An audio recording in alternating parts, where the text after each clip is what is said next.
I'm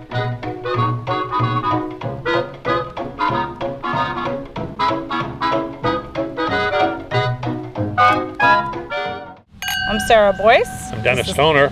And we're here with Grey Lady Wines, and we have a nice offering of Merriam wines. And I had a great conversation with Peter when he was on Nantucket. Which you'll see. But Denis, tell me a little bit of your impression. Peter's an old friend. He's a real gentleman. I believe he's been in the game about 15 years. He's quickly made a mark for himself, he and his wife. It's a family affair. Peter's from Wellesley, Massachusetts, and is a regular visitor to Nantucket. I mean, he's been here for year after year. So we got to know Peter. He's a pleasure to work with.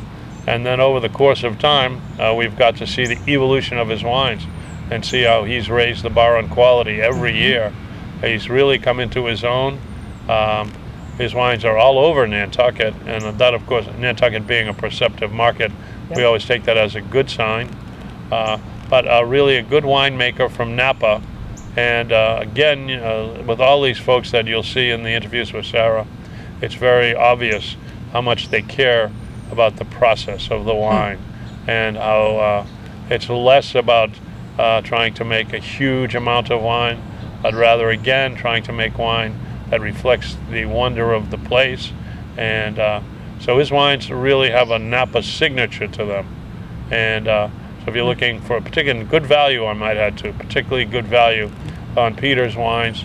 So you'd be well served by checking out the Cab and the Merlot that he makes.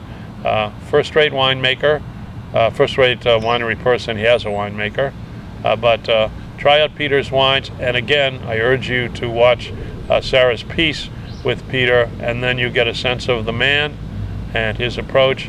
And we hope that this is helpful to you as you decide whether to add these wines to your collection. Well, cheers to Merriam Wines. And the family. And the family themselves. I'm Sara Boyce with Grey Lady Wines, and I'm here with Peter Merriam from Merriam Vineyards. Welcome, Peter. Good morning. Good morning. It's a great day on Nantucket. So tell me about Merriam Vineyards. Well, we're relatively a new vineyard, I guess. We were established in 2000. We purchased a vineyard in the Russian River Valley in Sonoma County in the town of Healdsburg, which is kind of a unique area. It's sort of a melting pot for several different AVAs, American viticultural areas. Decided on a vineyard that was already viable, up and running. So the vineyard was 20 years old when we went in and purchased the vineyard. So we actually kind of dove in with both feet. I was always just used to taking the corks out, but now we got to put the corks in and fill the bottle with wine. So it's a great vineyard. It was one of the very first vineyards ever planted in Sonoma County in the Russian River Valley. It's on a street called Limerick Lane, which is really known for its old Zinfandel and Syrahs. And some of the original plantings are still in that area on Limerick Lane. Some of the vines planted on old Mission rootstock are 120 years old now.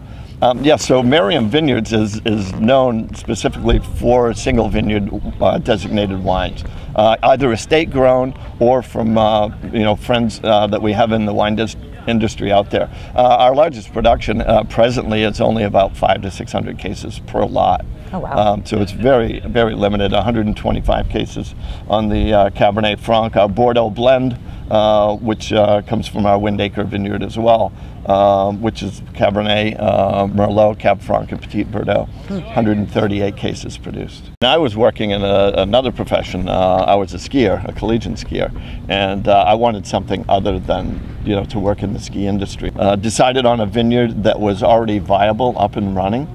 So the vineyard was 20 years old when we went in and purchased the vineyard. So we actually kind of dove in with both feet. Now we have our Bordeaux varietal, which we call Mictos, will all be planted on this 12-acre parcel with Cabernet, Merlot, Cab Franc, Petit Verdot. So this will be the fourth planting on this vineyard site since 1890. And it's sustainably farmed. We started sustainable farming in 2000. Our Cabernet Franc, we've kind of turned into a little bit of our cult wine for us. We make 2 different Cabernet Francs. We do purchase fruit from other growers, but this wine here is our Windacre vineyard. Windacre is actually a name of a house that we have in Maine called Windacre by the Sea. So we decided to name our first vineyard Windacre. This is a sustainably farmed vineyard. These vines were planted in 2003. So this is the 2007 Cab Franc. It's blended with 5% Petit Verdot. Very limited production. The parcel is 12 acres, but we have about just over 3/4 of an acre planted to Cabernet Franc. So we only produce 140 to 150 cases a year of that. Oh boy, get them if you can. Yeah. Well, this is one of my friend's vineyards. He moved out to Healdsburg. Tom and Brenda Simoneau have a very small parcel in Alexander Valley. And in 2008, we built our own winery and tasting room. And at that point, we were able to have a little bit more latitude. So we took over the contract of this vineyard. It's only 5 acres, and we produce about 500 cases of Chardonnay. And we do 2 styles of Chardonnay. One is the stainless steel Chardonnay, and this is more of a reserve Chardonnay that's lightly oaked. And once again, it's vineyard designated as Simoneau Ranch. Merriam Vineyards is all about small, independent growers or estate-grown bottlings. Small lot. All of our wines, except for the Chardonnay, are unfiltered wines. We make all of our wines on a traditional Bordeaux schedule, I call it, where we actually rack the barrels rather than filtering or fining the wines. We'll empty the barrels, and then clean the barrels and refill them. Most of our wines are 18 months to 30 months in French oak cooperage.